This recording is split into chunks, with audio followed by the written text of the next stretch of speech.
కావలి నియోజకవర్గంలో లేఅవుట్ల విషయంలో అధికారులు వ్యవహరిస్తున్న తీరు సక్రమంగా లేదని కావలి మాజీ ఎమ్మెల్యే రామిరెడ్డి ప్రతాప్ కుమార్ రెడ్డి ధ్వజమెత్తారు. కావలిలో ఎమ్మెల్యే రామిరెడ్డి ప్రతాప్ కుమార్ రెడ్డి మాట్లాడుతూ లేఅవుట్ వేసే ప్రతి ఒక్కరూ ఏదో ఒక తప్పు చేస్తుంటారని ఈ సందర్భంగా మాజీ ఎమ్మెల్యే పేర్కొన్నారు. ఈ విషయాల్లో ప్రభుత్వాలు స్పందించి వాటిని రెగ్యులేట్ చేసుకోవాలని కోరడం కూడా గతంలో పలుమార్లు జరిగిందని వివరించారు. కావలిలోని కొన్ని లేఅవుట్ విషయంలో అధికారులు పత్రికా ప్రకటన ఇవ్వడం జరిగిందని వివరించారు. ఎప్పటి నుంచో లేఅవుట్ వేసి ఉన్నారని, అప్పటి నుంచి దాదాపు 5 నుంచి 10,000 మంది ఫ్లాట్లు కొనుగోలు చేశారని, ఈ విషయంలో వారి సమస్యలు ఏర్పడతాయని ఆయన వివరించారు. కాలువలు, కుంటలు ప్రభుత్వ భూమిలో ఆక్రమించుకున్న లేఅవుట్లు వేస్తే తమకు కూడా తెలిపితే తామే మీకు అండగా ఉంటామని వివరించడం జరిగింది. లేఅవుట్ విషయంలో అధికారులు ఎవరి ప్రమేయం మేరకు ఈ విధంగా ప్రవర్తిస్తున్నారో అందరికీ తెలుసునని ఈ సందర్భంగా మాజీ ఎమ్మెల్యే పేర్కొన్నారు. 50,000 లేఅవుట్కి కొనుక్కోవచ్చు. వాళ్ళు కొనుక్కుంటే వాళ్ళకి మనశ్శాంతి కాకుండా ఈరోజు చేయటం అధికారులు కరెక్ట్ కాదు. అధికారులు మరి పర్మిషన్స్ అంతా ఇచ్చినారు. హౌసెస్కి, ట్యాక్సెస్కి, ఓపెన్ ల్యాండ్ ట్యాక్స్కి, వాటన్నిటికీ ఇచ్చినారు.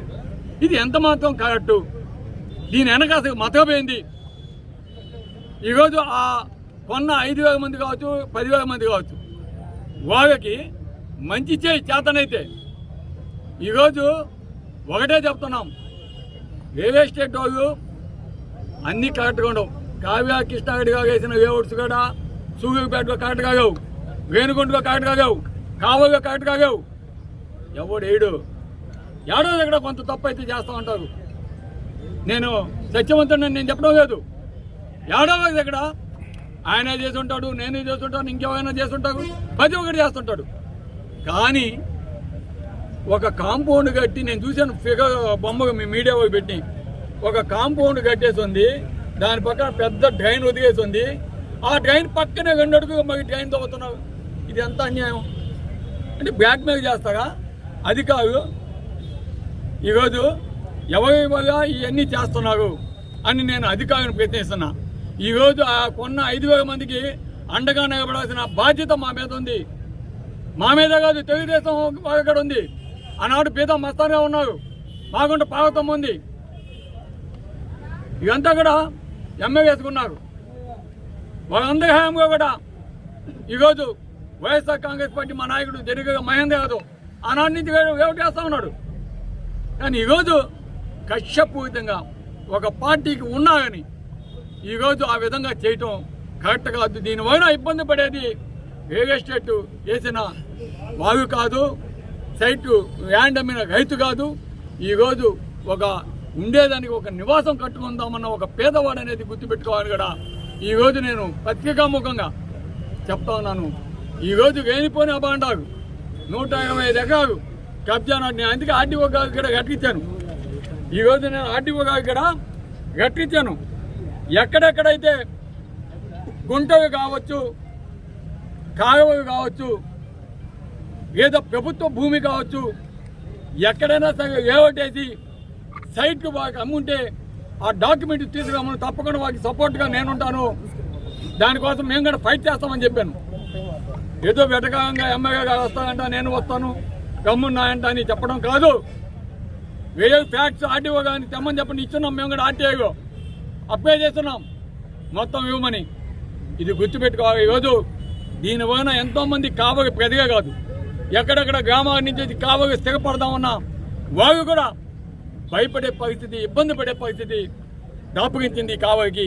దీనివలన ముఖ్యంగా ఒక్క రియల్ ఎస్టేట్ డౌన్ అయిన ఈరోజు వ్యాపారాలు దెబ్బతింటాయి, బిల్డింగ్ కన్స్ట్రక్షన్ కార్మికులకు పనిపోద్ది, ఈరోజు ఆ అభివృద్ధి కార్యక్రమాలు ఆగిపోతాయి, దీనివల్ల మనీ రొటేషన్ ఆగిపోద్ది, దీనివల్ల ముఖ్యంగా నష్టపోయేది వ్యాపారులు. ఇంకోటి కూడా చెప్తున్నాను, మీ అందరూ అనుకోవచ్చు ఎందుగా ఈ పరిస్థితి అని.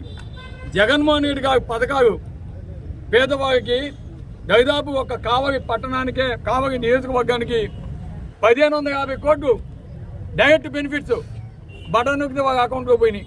పెన్షన్ కావచ్చు, చేతి కావచ్చు, ఆశగా కావచ్చు, అమ్మఒడి కావచ్చు, రైతు భరోసా కావచ్చు, ఈ విధంగా ఆరోగ్యశ్రీ కావచ్చు, మత్స్యకార భరోసా కావచ్చు, ఇన్ని మొత్తం మీద 1500 కోట్ల రూపాయలు డైరెక్ట్ బెనిఫిట్స్ పోయినాయి. వాటి వలన ఆ డబ్బంతా కూడా ఒక పండుగ పబ్బమో వస్తే వాళ్ళంతా కూడా వాళ్ళకి పిల్లకాయలకి ఇక్కడికి వచ్చి బిజినెస్ గుడ్డగంగ కావచ్చు, స్వీట్స్ అంగడి కావచ్చు, ప్రొవిజనల్ స్టోర్స్ కావచ్చు, ప్రతి ఒక్కటి బిజినెస్ అంతా కలకలాడేది.